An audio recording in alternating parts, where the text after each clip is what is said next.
Even a man who is pure of heart and says his prayers by night may become a wolf when the wolfbane blooms and the moon is full and bright. Hey everyone, happy Halloween. I hope you guys are having a fun and safe trip out there tonight. And thank you all so much for joining me today. My name is Adam and welcome to my fourth and final episode of my Halloween special for this year.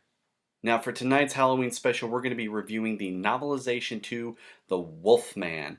The Wolfman was written by Jonathan Maberry, and the film was distributed by Universal Studios, starring Benicio del Toro and Anthony Hopkins, and it was a reboot of the 1940s classic The Wolfman, starring Lon Chaney Jr., and The Wolfman just happens to be my personal favorite of all the Universal Studios monsters.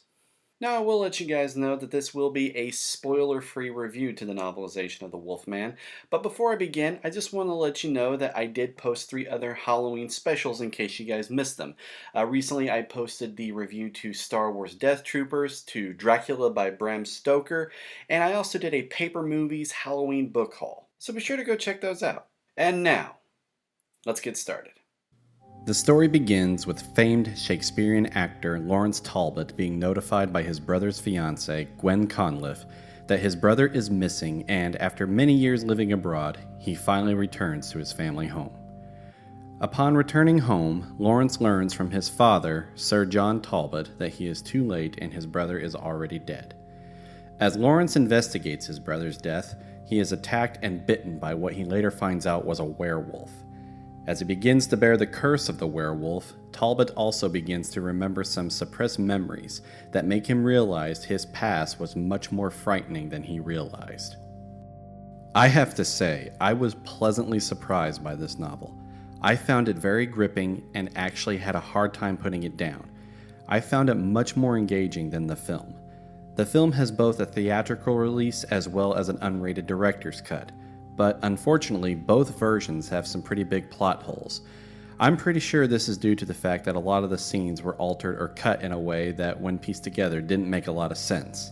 The novelization did a fantastic job of combining the alternate scenes together, and it made the story flow so much better. I also enjoyed the way the author portrayed Lawrence's relationship with his father.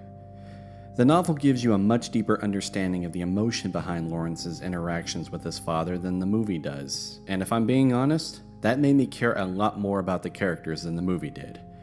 There was also some added dialogue in the book that, for the most part, I really enjoyed.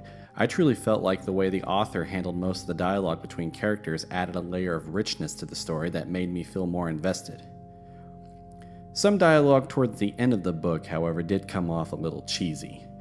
The ending of the novel also seemed a lot more drawn out than the film, and not in a good way for me. I think the film definitely presented the ending in a better way than the novel did. There was one more issue I had that was actually present in both the novel and in the movie, but I thought it was worth mentioning. I found Frances Aberline's character to be highly unnecessary. Not only did it confuse the storyline, but the name of the investigator isn't even historically accurate. It was like they were trying to add a level of intrigue that just didn't work. To me, it would have flowed much better to write in a custom character for the part. Despite the few flaws I found, I do recommend that you read the novelization, and if this was a novel versus film video, I would definitely recommend the book over the movie. I give The Wolfman by Jonathan Maberry an A. Thank you all so much for joining me today. I hope you enjoyed this review, and if you did, please like this video, and if you're new, please consider subscribing to my channel to stay updated with more content such as vlogs, reviews, and more. And again guys, happy Halloween. I hope you all have lots of fun out there tonight, but be sure to stay safe as well. Again guys, thank you all so much for everything, and have a great day.